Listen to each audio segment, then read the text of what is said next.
लोकशाहीचा बुलंद आवाज, रिपब्लिकन वार्ता, महाराष्ट्र.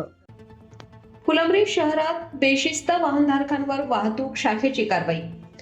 वाहतूक शाखेच्या कारवाईमुळे शहरातील वाहतूक कोंडीला आळा बसला. फुलंब्री शहरात छत्रपती संभाजीनगर ग्रामीण वाहतूक शाखेच्या कारवाईमुळे दररोज होणारी वाहतूक कोंडीला काही प्रमाणात आळा बसला आहे.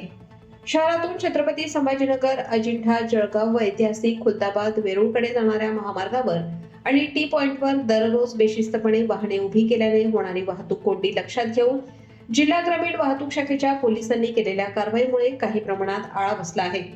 मागील 3 ते 4 दिवसांपासून वाहतूक शाखेच्या पोलिसांनी शहरातील हॉटेलसमोर तसेच वर्दळीच्या ठिकाणी अनेक 4 चाकी, 3 चाकी, मोटारसायकल बेशिस्तपणे उभ्या केल्याने दररोज ट्रॅफिक जाम होत आहे. अशा बेशिस्त वाहने उभे करणाऱ्या वाहनधारकांवर कारवाई केल्याने काही प्रमाणात वाहतूक कोंडीचा प्रश्न सुटला आहे. तर कुणाचीही पर्वा न करता वाहने उभी करणाऱ्या वाहनधारकांना ऑनलाईन पद्धतीने दंड देण्यात आले आहे. आज दिनांक 29 मार्च रोजी शहरातील दरीफाटा बसस्थानकात परिसर, नगरपंचायत जवळच्या हॉटेल समोर व टी पॉइंट परिसरात अशा विविध ठिकाणी एकूण 25 वाहनांवर दंडात्मक कारवाई करण्यात 25,000 रुपये दंड वसूल करण्यात आला. सदरील कारवाई छत्रपती संभाजीनगर ग्रामीण वाहतूक शाखेच्या वरिष्ठ पोलीस अधिकारी यांच्या मार्गदर्शनाखाली पोलीस उपनिरीक्षक अशोक मुंढे, पोलीस अंमलदार श्रीकांत दांडगे, पोलीस जमादार सूर्यकांत पाटील, पोलीस वाहन चालक राजू संपाळ यांनी केली आहे.